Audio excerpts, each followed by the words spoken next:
Mais avant de dire ça, il dit, je vais vous préparer une place. Moi, quand j'étais nouveau chrétien, ça m'a fatigué. Il va préparer une place. Et puis il y a plusieurs demeures, ça signifie quoi? Il était troublé quand il était nouveau chrétien.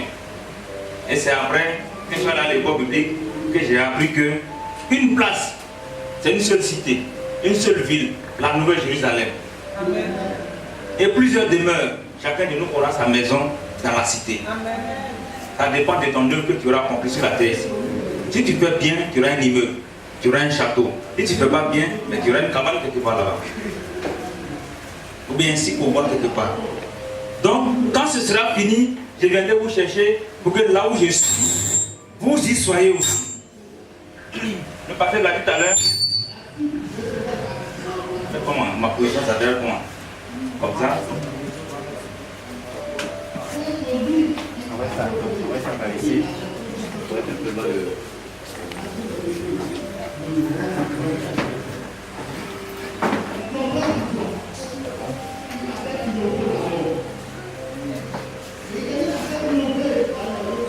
Le pasteur m'a dit tout à l'heure que le dimanche dernier, vous avez vu déjà cette partie-là. Je ne reviendrai pas trop sur ça, on va avancer. Mais dit, l'église sera enlevée.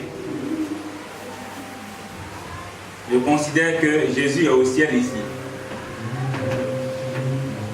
Et puis nous, on est sur la terre ici. Et ici, c'est ce qu'on appelle les airs, ou le deuxième ciel. Il y a 3 couches de ciel. Donc, ici, c'est les airs. Actuellement, ce lieu est occupé par Satan et ses concitoyens. Tous ceux qui travaillent à Satan, les démons et autres, là, ils sont avec lui ici. C'est de là qu'il les envoie chaque fois en mission. Il dit au mensonge, va, dis-leur de mentir un peu.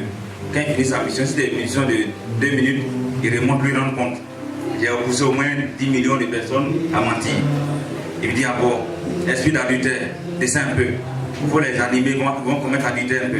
Lui descend, ainsi de suite. C'est ici, au deuxième ciel. Ils sont logés et chaque fois, ils viennent pour nous emmerder. Jésus, lui, est ici. Et nous, on est sur la terre. La Bible dit dans 1 Thessaloniciens chapitre 4, verset 16 à 17, en un clin d'œil, à la surprise générale, et au son de la dernière trompette de Dieu, Jésus-Christ descendra du ciel. Il descend du ciel. Les morts en Christ, ceux qui sont morts depuis longtemps, en Christ, qui sont sauvés, ressusciteront. Et puis ensemble avec nous, les vivants, nous serons tous transformés et on va monter à la rencontre de Jésus dans les airs. Elle dit ce jour-là, quand la trompette va sonner, les tombes vont bouger. Le corps de ceux que vous avez vu, des pasteurs qu'on a enterrés il y a longtemps, des frères qu'on a enterrés il y a longtemps, même si le corps est pourri, par le grand miracle de Dieu, on va ranimer le corps là. Ils vont se reconstituer. Et puis ils vont revenir vivants. Nous, on ne va pas dévancer les morts parce qu'on est vivants, on ne va pas les dévancer. Non. On va les attendre. Ils vont nous trouver en un clin d'œil. Ils nous trouvent ici.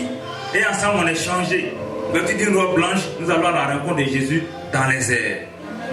C'est là que Jésus et nous allons nous retrouver. Pendant que nous, on arrive ici, le locataire d'ici, là, Satan, et ses éléments, Jésus va les pousser, ils vont descendre. Amen. Donc, disons, nous, on monte comme ça, et Satan descend. Au moment où Satan descend, Dieu enlève le Saint-Esprit sur la terre. Il enlève les étoiles. Il enlève, qu'on appelle encore la lune. La lune tombera du ciel. Les étoiles aussi. Le soleil. Imaginez le temps. Et c'est son moment. Un ténèbre total sur la terre. Avec quand on coupe courant ici, là, ça fait peur, non? Mais là, ça sert très peur parce que le roi des ténèbres arrive sur la terre.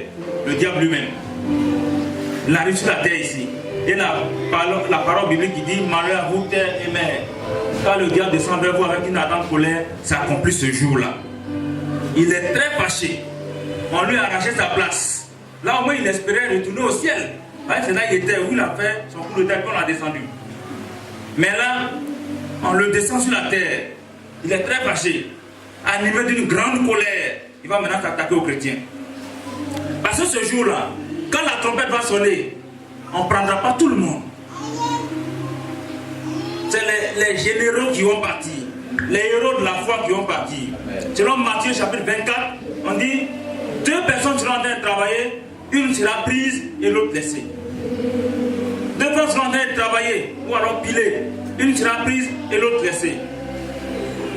2 seront en train de dormir, un sera pris et l'autre laissé. Bon, selon le décalage, il y aurait. Chez nous ici on dort, pendant que les autres sont en train de travailler. Si nous on travaille, il y en a qui dorment là-bas aux États-Unis. Donc, si nous on est en train de travailler ici, et qu'on est 2, une sera prise et l'autre laissée. Pourquoi? On n'a pas le même niveau de foi. On ne prend pas ceux qui sont presque chrétiens. On prend ceux qui sont vraiment fervents de foi. On ne prend pas ceux qui ont une fois été chrétiens un peu seulement. On va un peu, on attend un peu. On va un peu, on attend un peu là. On ne prend pas ceux-là.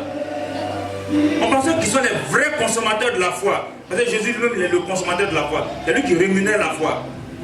Il rémunère la foi. C'est-à-dire qu'il donne un salaire à la foi. Si tu as ta foi, il va payer ta foi. Donc ce jour-là, il ne prendra pas ceux qui sont un peu chrétiens. Il y a des gens, quand ils viennent à l'église, ils approchent leur cœur au portail. Ils arrivent ici, ils sont chrétiens. En retournant, ils reprennent le cœur païen là, puis ils vont à ça. Au dehors, ils sont ce qu'ils sont. Si c'est ça, on va pas dire que tu es chrétien, mais tu ne partiras pas ce jour-là. C'est pas en soulevant les grosses Bibles comme ça, ton épaule est abaissée, et on dit non, lui, c'est un vrai chrétien. Non. Tu seras presque chrétien, tu as tout ce que tu as, tu es grand chrétien, tu es prophète, tu es docteur, tu es apôtre, tu es diacre. Et tout ce que vous pouvez penser, si tu n'as pas la foi réelle en Jésus, tu ne vis pas dans la sanctification, tu t'en iras pas. Aujourd'hui là, c'est devenu un effet de mode. Il y a des pasteurs qui ont des maîtresses qui disent que c'est... Comment on les appelle même? Hein? Les femmes de ministère. Il y a un pasteur qui m'a dit qu'il a 3 femmes. Et il est heureux de le dire. Il y a une femme de ministère, il y a une sacoche, et puis maintenant il y a celle qu'il a mariée légalement qui est à la maison.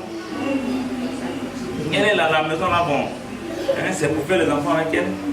Et l'autre, quand il y a des missions, non, ils sont avec elle, ils s'en vont pour les missions extérieures. Ils ont pensé que lui là, il va aller au ciel. Dans quel ciel il va bâtir? Quelqu'un disait un jour, son chien là il prie. Quand il doit donner à manger à son chien, il lui dit, prions. Le chien ferme les yeux. Et puis il prie. Mais un jour il me dit, pasteur, mon chien là va partir au ciel avec moi. C'est clair, il dit, moi c'est que je n'irai pas dans ce ciel là. Il va pas aller dans le ciel des chiens. Parce que c'est un animal, il est programmé par instinct. Il est programmé. Lui veut manger. Et toi tu lui dis, si tu ne fermes pas tes yeux, il ne te donne pas à manger. Il a oublié de faire ça. Quand tu lui donnes à manger, quelle fois il développe? En réalité, ceux qui n'ont pas la foi réelle en Seigneur n'iront pas ici. C'est la conversion réelle. Tu n'es pas converti, tu ne vas pas là. Or, la conversion, c'est... Bon, je ne vais pas engager un autre thème. Donc, c'est ici. Si tu es repentant tout le temps, avec quelqu'un qui est repenti, il est converti, c'est un chrétien né de nouveau. La conversion joue sur les actes. Quand on est converti, c'est pas on faisait hier, on ne fait plus. Si tu étais prostitué hier, avant de devenir chrétien, tu es devenu chrétien, tu ne dis plus rien, tu ne fais plus. Tu étais bandit, tu deviens chrétien, tu n'es plus bandit. C'est les actes qu'on regarde et qu'on dit tu es converti. Et quand on dit tu es repenti, c'est ta mentalité qui change. La repentance joue sur le mental et la conversion sur les actes. Quand on voit que tu es repenti, tu as changé de mentalité. Ta façon de réfléchir a changé. Tu peux aller ici. Il n'est pas rare souvent de voir des gens, quand ils passent, ils voient une femme qui est mal habillée, ils regardent. Le premier regard là n'est pas trop mal. C'est un accident. Mais comme il n'est pas converti, il a regardé les mal assis. Il va se rincer les yeux d'abord, puis il regarde encore une fois. Ça, il est païen. Et vous allez me dire que lui, il va aller au ciel. Même s'il prêche l'évangile, il n'y a pas de ciel pour lui. Ici, là, c'est une sélection. Donc ce jour-là, il y a des gens qui négligent l'église avec vous. Quand vous allez à l'église, oh, allez-y, priez pour moi. Hein. Ils vous négligent. Quand ils vont vous voir partir au ciel ce jour-là. Je dis, c'est merveilleux ce jour-là. Même si tu es là, que la trompette sonne, tu te lèves quand tu t'en vas. Ce qui est merveilleux, c'est ça. La loi de la pesanteur n'aura pas d'effet sur toi. Les feux de tôle vont s'écarter, tu passes, ça se referme derrière. On n'a pas le temps de sortir comme ça pour aller, non. Eux, ils sont obligés de s'écarter. Tu passes et puis se referme. Le pilote de ton avion dans lequel tu es, s'il est converti, il va au ciel, vous vous débrouillez derrière. Il y a la catastrophe aérienne partout. Si le chauffeur de bac, combien de bus est converti, il part, vous vous débrouillez. Plein d'accidents seront annoncés. Parce que celui qui s'en va, il va rencontrer son Seigneur ici. C'est une convocation solennelle. Un grand rassemblement de prières que le Seigneur fait. Il y a des gens qui m'ont dit, on se retrouve au palais, on se retrouve au stade pour la prière. Il y en a qui traînent les pas, ils ne vont pas. Mais là, les héros de la foi doivent se retrouver ici. C'est une convocation solennelle. Tout le monde doit y aller. Le désir de Dieu, c'est que toutes les familles parviennent au ciel, selon 1 Pierre. Toutes les familles parviennent au ciel. Et le désir du diable, c'est que toutes les familles arrivent en enfer. Et quoi souvent, il anime la femme. Elle crée problème à son mari, ou il anime le mari, il crée problème à sa femme. Vous n'avez pas encore appris, hein, dans l'Apocalypse. Il y a des familles qui vont s'accuser comme ça en allant en enfer. Vous n'avez pas encore appris. Les familles vont s'accuser en enfer mutuellement. C'est toi qui as fait que je suis venu en enfer. Si l'autre c'est toi qui as fait, toi tu es mauvais. Et puis ils sont en enfer, ils vont tous s'accuser. Les mêmes accusations qu'ils avaient sur la terre vont continuer. Parce que la Bible dit, vos œuvres vous atteindront. Et ceux qui vont aller en enfer vivront leur affaire différemment. Ils vont vivre leur affaire différemment. Si tu es orgueilleux sur la terre, tu as commis tous les péchés. Mais un seul péché qui cause ton délit, qui est ton délit qui t'envoie en enfer. Et les autres péchés arrivent. Tu peux peut-être voler, mentir, faire tout ce que tu as fait. Mais le péché qui domine, c'est peut-être l'orgueil. Et c'est par orgueil que tu as volé souvent pour donner à ta femme. Tu ne vas pas être humilié. Donc si c'est l'orgueil qui te pousse à faire tout ça, c'est l'orgueil qui est ton délit. Il te conduit en enfer. En enfer où tu seras là-bas. Voilà comment la Bible décrit l'orgueilleux. Tu arrives, tu te gonfles comme ça, comme un ballon. À un moment donné, le ballon se casse. Bah! Elle dit, toi, tu te brises comme ça. Bah! Et tu pleures. Et tes débris se reconstituent quelques minutes après. Tu deviens homme encore. C'est toute ta vie, c'est toute l'éternité que tu vas passer en enfer. Et on pense le plus souvent que quand on va aller en enfer, le feu va brûler comme ça. Aïe, aïe, aïe, aïe. Les gens vont vivre différemment. Différemment. Les prostituées, ceux qui font le travail des prostituées, vous accomplissez la volonté du diable. Permettez-moi de dire qu'en enfer, vous allez voir le serpent entrer dans le cesse. Il sort par la bouche, il rentre, il sort ici, il rentre, il sort ici. Tout le temps, jusqu'à ce que ce corps-là se brise. Et puis après encore, il se reconstitue, le serpent revient. C'est ce que tu voulais sur la terre, non? Tu vas le faire. Il y a des artistes, des chrétiens, qui chantent ici et qui sont trop portés sur les combos. C'est l'expression, non? Voilà. Ils sont portés sur les combos au point qu'ils ne sont pas concentrés pour l'œuvre de Dieu. En enfer, vous serez en train de chanter des cantiques, les louanges de Satan. Le micro dans la main. Tu penses que tu vas au ciel, mais le micro dans la main, tu vas louer Satan. J'ai toujours eu l'habitude de dire qu'il y a des gens qui vont chanter des cantiques en allant en enfer. Parce qu'ils ne savent pas s'ils sont proches de l'enfer, ou bien ils sont en enfer, ou bien ils sont au paradis. L'enfer, voilà le ciel, ou bien voilà le paradis. Et puis ça, c'est la région infernale. L'enfer est là. Quand tu meurs et que tu es sauvé, tu montes directement au paradis. Si tu n'es pas sauvé, tu descends. Et quand tu descends, tu ne vas pas directement en enfer, puisque le jugement dernier n'est pas encore exécuté, n'est pas encore jugé. Il faut que tu sois jugé, condamné, avant d'aller en enfer. C'est-à-dire, l'enfer, là, c'est un lac de feu. Vous voyez la lagune ébriée, non? La mer, l'enfer comme ça. C'est le feu. Mais c'est un fleuve de feu. Et dans ça que les gens seront. Mais en entendant que tu arrives là-bas, quand tu meurs, tu arrives ici. Tu descends là. La première salle d'attente là. Tu as 7 jours là. pendant les 7 jours, tu entends les musiques du ciel. Là, puis tu entends là-bas, puis toi, alléluia, puis toi tu danses avec eux. Prions de joie, Jésus-Christ est sorti du... Tu penses qu'à un moment donné, tu t'en iras, alors que tu es en train de te condamner. Tu es parti. 7 jours après, c'est quoi la cérémonie du 7e jour? 7 jours après, un ange de la mort vient te chercher. Pour dire, monsieur, suivez-moi. C'est là où on va t'enregistrer maintenant dans les différents registres. De là, jusqu'au 40e jour, au fur et à mesure que tu avances, les musiques s'éloignent. Ça s'éloigne. Jusqu'à un moment donné où tu vas commencer à entendre les cris. Tu dis, mais qu'est-ce qui se passe? On dit, non, dans quelques instants, vous serez en enfer. C'est comme ça. Tu avais chanté ici, mais dans peu de temps, tu vas commencer à pleurer. Tu vas commencer à te repentir. Oh, tes repentants n'ont plus rien donné. Tu te repens ici à passer de Dieu pour porter tes prières vers Dieu. Or, sur la terre maintenant, là, quand on prie, le Saint-Esprit prend nos prières et recueille ça, puis transmet à Dieu. C'est pourquoi on a l'avantage de nous repentir maintenant. Si tu ne le fais pas, que tu meurs, il n'y a pas de repentance encore. Dès que l'homme ferme les yeux, il n'y a plus rien à faire. Tout ce qu'on fait après lui, c'est zéro. On peut continuer à donner l'argent à un prêtre, à un pasteur, pour dire prier pour lui, qui change des chemins. Le pasteur va bouffer, mais le prêtre va bouffer, puis il est sur ta bouche, c'est fini. Ça ne va pas changer la direction de celui qui est mort. Il est mort, il est mort. Pendant qu'on est vivant, si on n'a pas décidé, ce n'est pas après la mort qu'on va décider. Est-ce que quelqu'un me comprend? C'est maintenant ou jamais. Donc pour que le Seigneur vienne te chercher, c'est maintenant. Et quand la tempête va sonner, que tu seras en train de partir, ceux qui t'ont négligé, ils disent, oh, tu vas faire quoi à l'église même? Qui t'ont toujours négligé, qui ont toujours vilipendé ton Dieu, c'est là qu'ils vont prendre la chose à cœur. Ah, donc son affaire là, c'est sérieux. Hein? Il est parti au ciel. Vous allez voir votre frère avec qui vous marchez, votre soeur avec qui vous marchez, qui est tout le temps en train de critiquer les gens, tout le temps en train de me dire, ce jour-là, quand la tempête va sonner, vous êtes trop en train de marcher, mais deux, l'autre se détache, il est parti. Pas. Elle est où? Elle était à nous là. Elle est où? Longtemps, hein, parce que quand tu vas, c'est ceux qui sont sauvés qui vont entendre le son de la trompette. Quand tu n'es pas sauvé, tu ne vas pas entendre, donc tu ne sais pas où elle est partie. Tu as cherché la personne pendant longtemps. Un peu de temps après, il te sera donné de regarder un peu au ciel. Quand tu as dit, des milliers de personnes sont en train de partir vers Jésus dans les airs.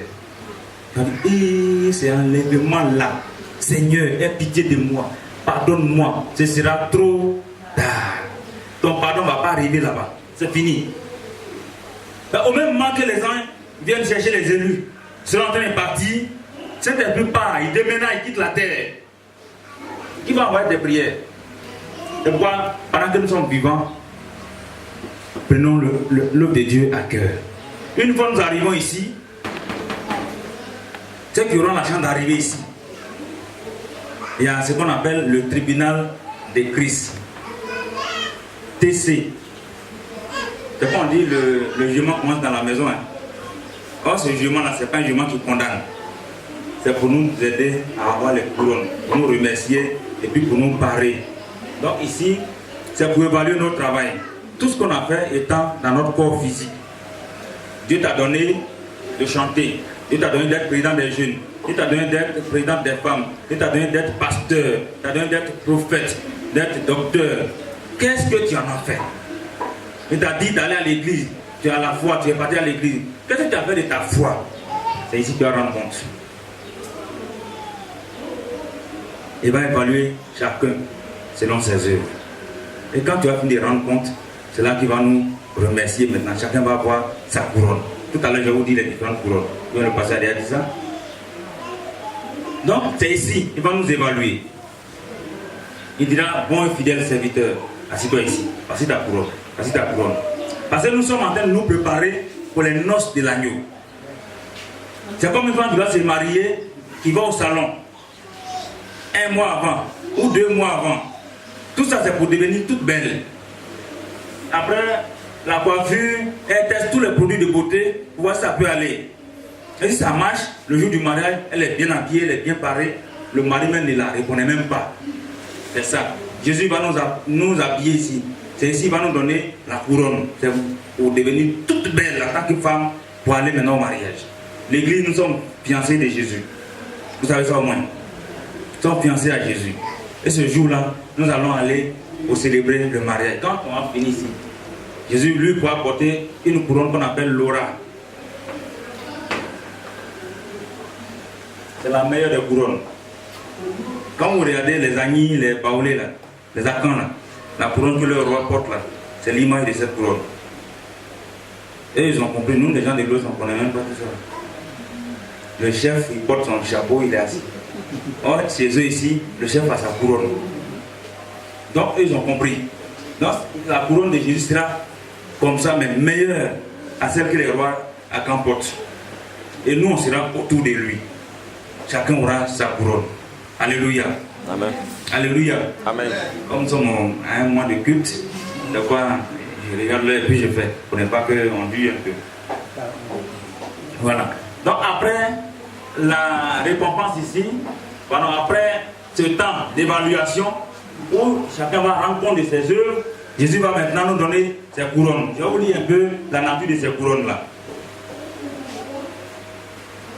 On dit récompense. Les récompenses là, ce n'est pas l'argent qui va nous donner. Ce n'est pas aussi des habits qui va nous donner. Mais il va nous donner des couronnes. Et chacun aura sa couronne. Et la couronne, c'est en fonction du travail que tu auras fait sur la terre. Le premier but du tribunal de Christ est de rendre compte de lui-même. Chacun rend compte à Dieu. Le papa dit, mon fils n'est pas là, je rends compte pour lui. Ou bien maman m'a dit, mon mari n'est pas là, je rends compte. Chacun rend compte à lui, à Dieu pour lui-même. On ne parle pas pour le mari ou pas pour son fils. Tout seul, on s'en va devant le Seigneur. Donc, on a la couronne, et on vous dit quelques couronnes. La couronne incorruptible. 1 Corinthiens chapitre 9, verset 25. C'est pour ceux qui ont persévéré. Ont persévéré jusqu'à la fin. Ils ont persévéré dans la foi chrétienne jusqu'à la fin. Il dit ici, tous ceux qui combattent s'imposent toute espèce d'abstinence. Et ceux qui le font pour obtenir une couronne. Et ils le font pour obtenir une couronne corruptible. Mais nous, faisons-le pour obtenir une couronne incorruptible. Voilà, c'est pour ceux qui ont persévéré dans la foi chrétienne. Deuxième couronne, c'est la couronne de gloire. La couronne de gloire. C'est pour ceux qui ont fait l'œuvre de Dieu fidèlement. 1 Thessaloniciens chapitre 2, verset 19.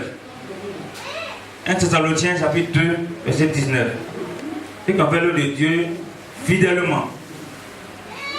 Et puis il y a la couronne de vie, qui est pour ceux qui ont été fidèles dans leur vie chrétienne. On dit, sois fidèle jusqu'à la mort, tu auras la couronne de vie. Tu auras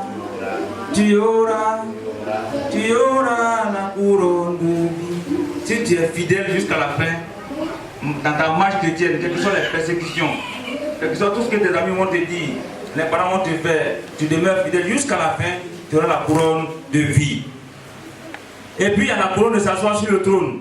Vous voyez bien l'exemple ici. Hein? C'est pas tout le monde qui s'assoit ici. Sinon, en temps normal, tous les fidèles devaient se déporter ici. Ils vont dire la même chose. Mais il y a une sélection.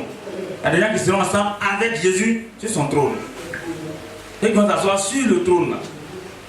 Apocalypse chapitre 3, verset 21.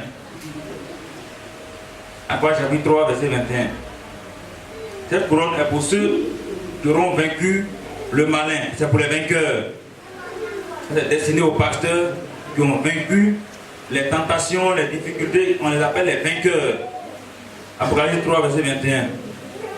Et la couronne de justice. Après, la couronne de justice. La couronne de justice est pour tous les justes. C'est pas pour les avocats, hein, pas pour les magistrats, mais ceux qui ont été justes dans leur service chrétien.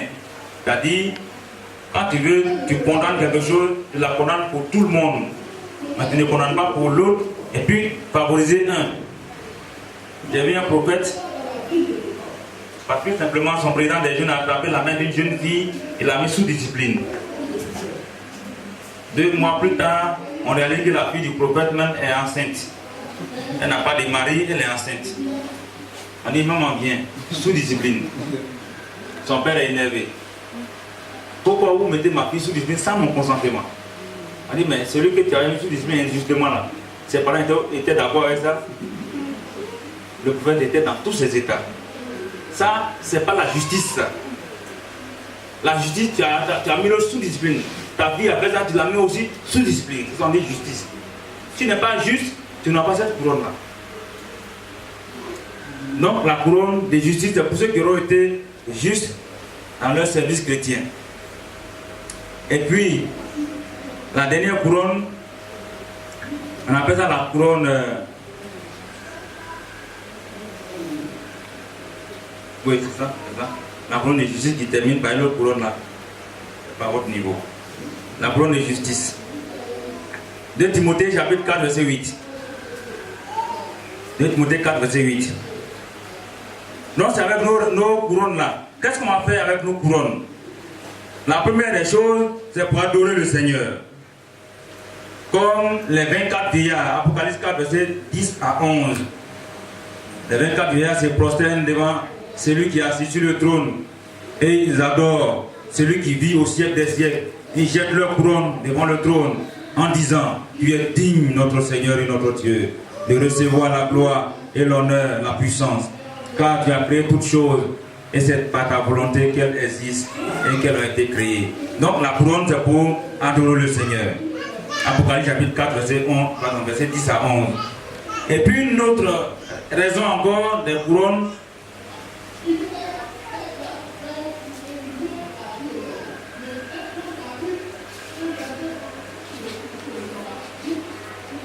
c'est pour orner l'église,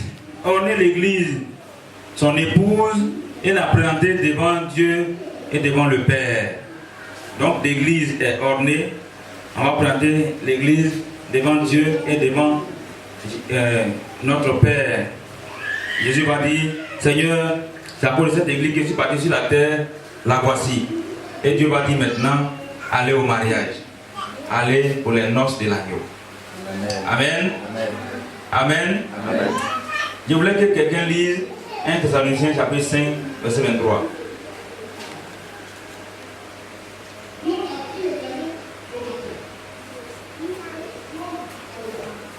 1 Thessaloniciens chapitre 5 verset 23. Nous allons voir qui sont ceux qui vont arriver ici. Quel genre de personnes arrivent ici ou arrivent en enfer? Hein? La région infernale a besoin des gens. Chaque jour, les gens y vont. Hein? Chaque jour. À la porte du paradis, il y a 12 portes. Et la porte principale du paradis s'ouvre par les cantiques du ciel. Ce n'est pas une clé vachette. Quand on dit que la clé est rouillée. Et quand les chants seront en train de chanter, je ne sais pas quel est ce chant ce jour-là, quand on entend Alléluia, que les portes vont s'ouvrir progressivement. Quand vous allez au supermarché, là, comme vous posez comme ça, vous allez vers la porte, l'entrée nette, ça s'ouvre doucement. Je ne sais pas quel est le système qui est animé. Ça s'ouvre doucement pour passer. C'est la même chose ce jour-là. Mais l'enfer, sa porte n'est pas encore fermée. Hein. C'est ouvert grandement. Et ça attend les gens. Et quoi, les chants, moi je voulais vous exhorter à tenir bon parce que c'est un travail que vous faites qui n'a pas de retraite. Quand on va arriver au ciel encore, nous allons tous chanter avec vous. Que Dieu vous fortifie. Amen. Amen. On lit 1 Thessaloniciens 5 verset 23. 1 Thessaloniciens chapitre 5 verset 23, je lis la parole dans le nom de Jésus. Que le Dieu de paix vous sanctifie lui-même tout entier, et que tout votre être, l'esprit, l'âme et le corps soient conservés irrépréhensibles lors de l'avènement de notre Seigneur Jésus-Christ. Amen. C'est sur ça que je vais certainement m'arrêter. Parce que ce que je suis en train de faire, le pasteur a déjà fait. C'est pas fait, hein? Ça n'est pas arrivé là. Ah bon? D'accord. Donc quand je vais finir d'expliquer ce qu'elle a lu là, on va revenir là. Tu es d'accord avec moi, non? Le verset qu'elle a lu nous a dit quelque chose d'important. Que le Seigneur conserve le corps, l'âme et l'esprit. Le corps, c'est ça, le physique de l'homme, la partie matérielle de l'homme. Dieu a pris la boue